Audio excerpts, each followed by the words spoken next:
Well, good morning, everybody. It is so good to see you here in person, whether you are here on the Frisco campus or McKinney campus, and also if you're watching online. It's hard to believe this time a year ago at Easter, we were celebrating Easter in our media rooms, in our family rooms, and on our phones. And I'm so glad that we're at the place now where we can begin to gather again. Yes, absolutely. You know, the events of this last year, though, have led to a level of despair in our country, in our culture, that I've never seen in my lifetime. And I don't know about you, but I personally have felt it along the way. My family has lost 3 people to COVID. A beloved aunt, my father-in-law passed away last month, and my sister passed away. And so kind of this aura and reality of death has kind of been following us around. Now, in addition to that, back in July, I started having the symptoms of nocturnal acid reflux. And in spite of taking proton inhibitors, it continued to get worse through the fall to the point that in October and November, I had a lump in my throat every day, and I was increasingly finding it difficult to swallow. Now, you may not know this about me. I am wired to think big picture and a kind of a visionary thinking, so my mind is always going to what's next or what do we need to think about in the future. Now, that's a good quality to have in an organization, but I want you to know it also has a shadow side. Because whenever I have concerning medical symptoms, my mind starts spinning, and I'm spinning out all the possible negative scenarios that are there, right? So you would not be surprised then that 2 days before Christmas, I was shaving and I discovered a large swollen lymph gland in my neck. And I'm going, oh no. So I'm getting the scenario going, I either have esophageal cancer that's already gone to my lymph glands and it's stage 4. That's best case. Worst case, I have that's worst case. The best case is I just have lymphoma. You know, so I'm going, okay, what's going on? So I go to the doctor the next day because we're going to be gone for like a week and a half. I didn't want that hanging over my head. So I go to my doc and he says, well, it could be something. It could be nothing. You just go and enjoy your holiday with your family. And I'm hearing, you better go and enjoy your family holiday because this might be one of your last ones. And so when we're there, my daughter-in-law gets the idea that we should hire a photographer and take a family picture. And so here it is in State College. And all the time I'm sitting there going, yep, this is my last family picture right here. And in a couple of years, they'll be looking at us going, yep, this is when Daddy was sick. And if you look, he doesn't look real good in his eyes, you know. So they'll be saying all that kind of stuff. And we flew home, and in the course of 2 months, I had an endoscopy and 2 CT scans, and I got a clean bill of health, and I'm very thankful for that. But, yes, thank you. I'm grateful for that. But in those 3 months there, I have to tell you something. The blanket of despair after all that happened to my family was starting to kind of lower onto me, and it was weighing heavy on me, and it became a real test of my faith. And every time I would feel it, I'd try to throw that blanket off and remember God's faithfulness to me in the past and remember his promises. But I want to tell you something, the blanket of despair is persistent. And it became almost a daily kind of battle with me. Now, you may have had some of those similar experiences over this last year too. You might have seen the loss of someone very dear to you. Or you may have just gotten deeper into debt, or maybe your home life has just kind of been blown to pieces because you live there, you work there, and your kids go to school there, and all those kinds of things. And so you know what this blanket of despair can feel like. You know, the word despair comes from the Latin, which means down from hope. I would go ahead and define it like this. Despair is a profound sense of hopelessness and pessimism about one's life and future. It feels like being trapped in quicksand, or just simply stuck, or maybe like you're totally out of options. You don't know what else to do. Along with that can come a sense of helplessness or even worthlessness. And it's not too far in the future as you continue to process this that you feel unloved and you lose a sense of meaning in life. Viktor Frankl actually defines despair like this: despair is suffering without hope, without meaning, suffering without meaning. And so whenever you begin to feel this blanket, this is probably what you're going to feel. And along with this comes a big lie that despair has. Despair's big lie is this: it is always going to be this way. I'm in a difficult time now, and it's never going to change. It's always going to be that way. But I want to tell you that when you get to that point in your thinking, you have officially lost touch with reality. Why? Because 99.9% of the things in life don't stay that way. They change over time. But I will tell you that teenagers and young 20-somethings have been especially vulnerable in this time. And here are two reasons why. One is simply this: their prefrontal cortex is not yet developed, and so they don't even have the brain capacity yet to process the implications of where I am now, what might be possible in the future, and it may not be like this, and so they struggle with that. Another reason is this, is that young adults have not lived life long enough to see things change and to see sometimes the cyclical things happen, and so they're not sure that it will ever be different. Now, the sad part about this is unchecked despair can lead to a sense of futility and utter defeat. And I think especially over the last couple of years, this sense of despair has really crept more and more into our culture. As a matter of fact, psychologists just recently coined a new term, and the new term is deaths of despair. Deaths of despair. And a death of despair can be a suicide, it can be a drug overdose, it can be alcohol poisoning or dying from the impact of alcohol over a long time related to this loss of hopelessness. As a matter of fact, in 2019, there were 70,000 deaths of despair in the United States. But last year, 2020, it almost doubled. There were 130,000 deaths of despair in our country. And the reason why I bring that up is because deaths of despair has impacted our church family over these past 6 months in significant ways. Now, if you feel that blanket and you're walking through that, I want you to know there is no reason to be ashamed, because actually some of the heroes of our faith actually felt despair.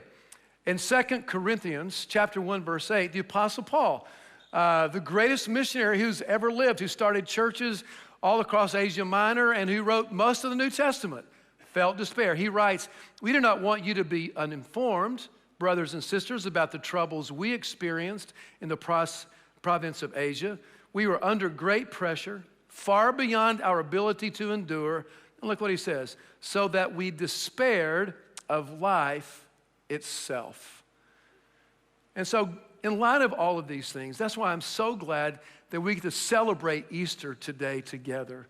Because the implication of Easter, because Jesus has been raised, we now can break free from despair in our lives and begin to live with a new sense of hope because of what Jesus has done for us. Now, Peter, as you may know, was Jesus' closest friend and confidant.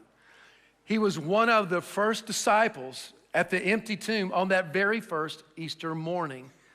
And I'm quite sure that over the next 2 or 3 decades, he spent a lot of time trying to process all the implications from Jesus' resurrection. And on one particular occasion, there was a group of believers living in what is now present-day Turkey who were being harassed by their bosses at work. They're being pressured by their unbelieving spouses. They were being threatened by their cynical neighbors and a hostile community, and their faith was being tested. And it is into this setting that Peter writes these words in his letter: "Praise be to the God and Father of our Lord Jesus Christ. In his great mercy, he has given us new birth into a living hope through the resurrection of Jesus Christ from the dead, and into an inheritance that can never perish, spoil, or fade. This inheritance is kept in heaven for you. Born into a living hope. Out of God's mercy, it's a gift, a new life, a new way of seeing things, a new family, and a living hope. Now, what is a living hope? Well, in today's culture, whenever we think about hope, for most of us, hope is desiring some good thing in the future without any good reasons to believe it will actually happen. Alexander Pope, the 17th century British poet, wrote this line in a poem: "Hope springs eternal unless you're like a Texas Ranger fan, and hope does not spring in the spring," okay? So we don't have many good reasons to think that we'll get a different outcome. Now, living hope is different. Living hope is the confident expectation that God will redeem every circumstance in your life, including your death, based on the resurrection of Jesus from the dead. Now, I want to spend a couple minutes with this word redeem. It literally means to buy back, like paying ransom. It also can mean getting something out of hock, or it can mean delivering something or rescuing someone. It can mean forgiving another person. But a big umbrella way to understand it is to be redeemed means that something good has been brought out of your bad situation. So no, whatever life circumstance you are in the middle of right now, living faith means that you have this confidence that God can bring good into your life. He can rescue you, deliver you, restore a relationship, bring good into your life. Now, we don't need to miss this, is that Jesus' resurrection is the linchpin of our living hope. Now, we use the word linchpin in a lot of business leadership dialogues because what it refers to is the essential person or principle in any human enterprise. But it's actually taken from an actual linchpin, which is the pin that you put through the end of an axle and it keeps the wheel on the vehicle. Pull the pin and the wheels come off the vehicle. And I believe that if at some point in history the resurrection of Jesus was refuted, that it never happened, the wheels would come off of Christianity and it would go in the proverbial philosophical ditch, never to be heard from again. It is the linchpin of our living hope and our faith. Now, because it is so essential, I want to take just a few moments and walk you through some of the core reasons why we believe we have good reasons to believe the resurrection. There are many, but I'm going to focus on three that tend to work together. The first one is this. It's the obvious one. There was an empty tomb. If you were going to refute all of these people who were walking around in Jerusalem saying, hey, Jesus has been raised, all you had to do was take somebody to the tomb, pull down the shroud. Yep, that's Jesus. He's not raised. And as a matter of fact, even though there were additional Roman guards, his body did disappear. I don't really think the disciples stole it because they were hiding for their lives in that moment. And even today, most scholars, religious scholars who do not believe in the resurrection, do hold that the tomb was empty. The second thing is this: the names of multiple witnesses of Jesus' resurrection were recorded for history. In the letter that the Apostle Paul wrote to a group of believers in Corinth, he lays out everyone who Christ appeared to. He appeared to Peter, and then to the 12, and then he appeared to 500 additional people at one time. Now here's the thing. If the church was going back and creating a legend that wasn't true, that Jesus had been raised from the grave, they wouldn't put in there, hey, listen, if you want to check with somebody, check with all these people because they can tell you and they are a literal witness of the event. And the thing you need to know is Paul was writing this letter to the Corinthians only 20 years after the resurrection of Jesus. So there were clearly people still alive that you could go to and they would say, yes, I saw him. Now the third reason is this, It was a transformation of lives and worldviews. These disciples of Jesus, they were hiding for their lives, but 3 days later, they are out, they're proclaiming to anyone who will listen that Jesus has been raised from the dead. They are arrested by the religious leaders. They are rescued from jail, and they continue to communicate this truth even upon pain of their own persecution and death. And 10 of these remaining 11 disciples would go on to die a martyr's death, and it's highly unlikely that 10 people would die for something that they knew was a lie. All right? It changed their lives, and the church was born, but it also changed some worldviews. You know, there's no place in rabbinic literature that anyone ever saw the Messiah dying, much less being raised again. Now, there's a prophecy in Isaiah, but the rabbis through the years never picked up on this because in their minds, the Messiah was going to be like David and was going to put Israel again back on the map as the leading influence in the world. The Messiah was a military power broker, not someone who died sacrificially.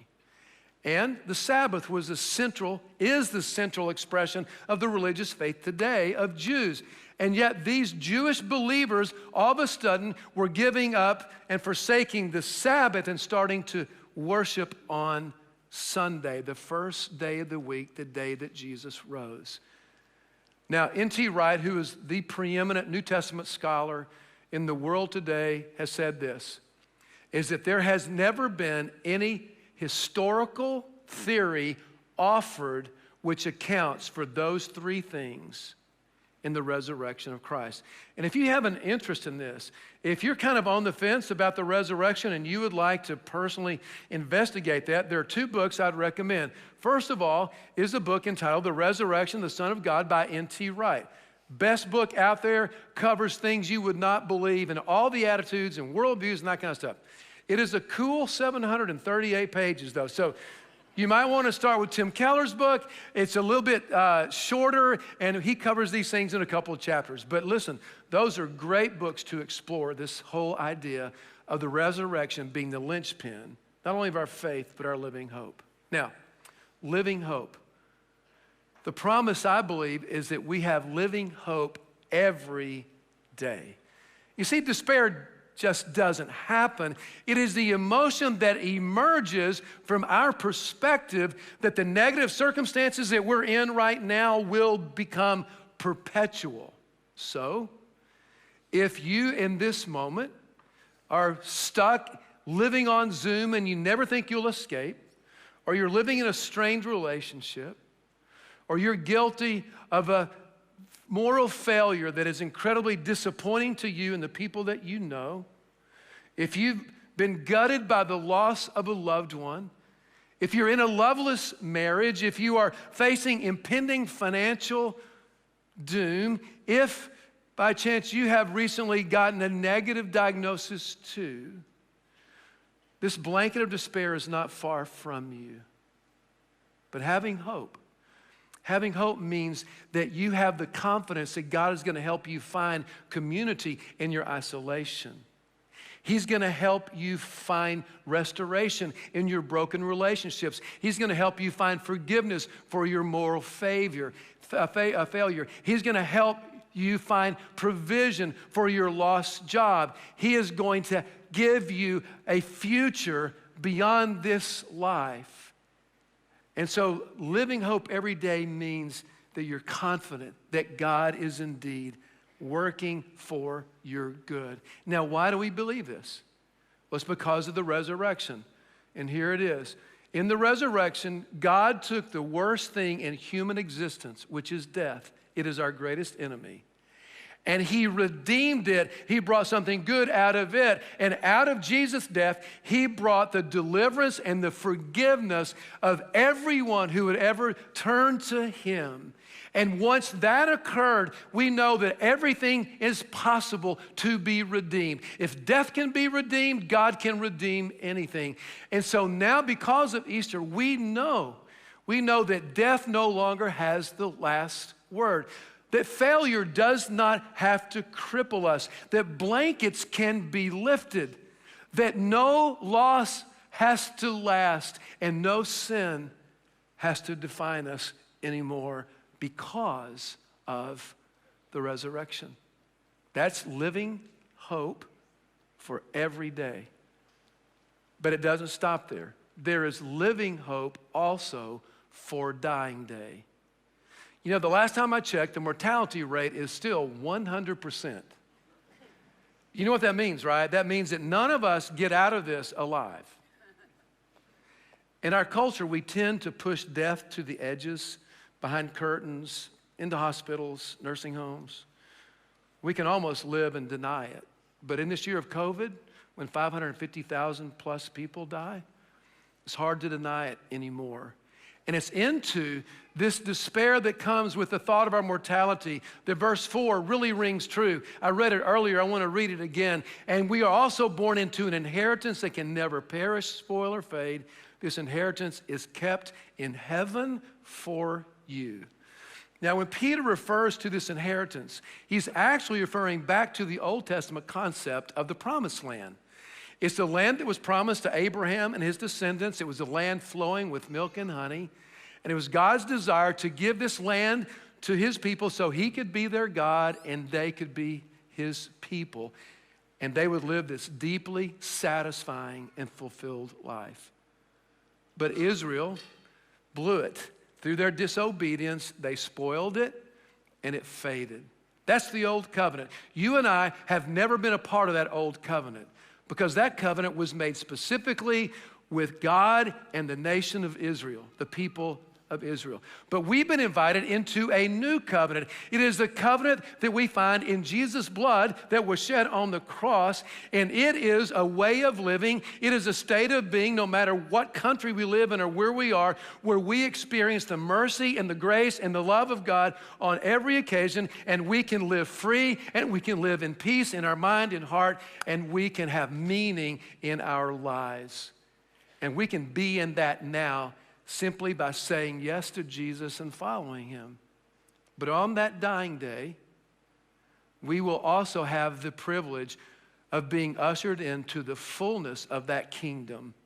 And the New Testament gives us some wonderful pictures of what living in that eternal kingdom is going to be like. Now, clearly, there's that time when we all gather together. You can read about it in Revelation 7. Well, people from every nation, every race, every language gathers together, and we worship God because we're so grateful for what he's done and how he loved us and all those kinds of things. And I think it's just going to be this perpetual way of thinking and a perpetual awareness. But here's the thing. I want to relieve some of you who have been thinking that heaven is just an eternal church service. Hey, I'm a pastor. I would not want to be in an eternal church service, okay? So if I don't want to be there, I think it's okay for you not to be there, okay? But there's some other incredible things about it. It'll be the place where there are no more tears, no more death, no more sorrow, no more pain, no more suffering. And yet, as Paul writes in 1 Corinthians 15, we will be known, and we will know others. We will know our loved ones there. And I really love what Jesus says in Matthew 25 to those faithful servants. He says, you've been so faithful in small things here. I'm going to put you in charge of many things in my kingdom. And what he's saying is, in heaven, we're going to be given tasks and responsibilities that are challenging. We're going to have the opportunity to help God manage all of creation, not just the earth. Wow. But here's my favorite description. It's in 1 Corinthians chapter 2, verse 9. And Paul writes and says this, no eye has seen, no ear has heard, nor mind has conceived what God has in store for those who love him. And what I have just spoken, those other little windows into heaven, they're just an eyelash in terms of what is waiting for you and me.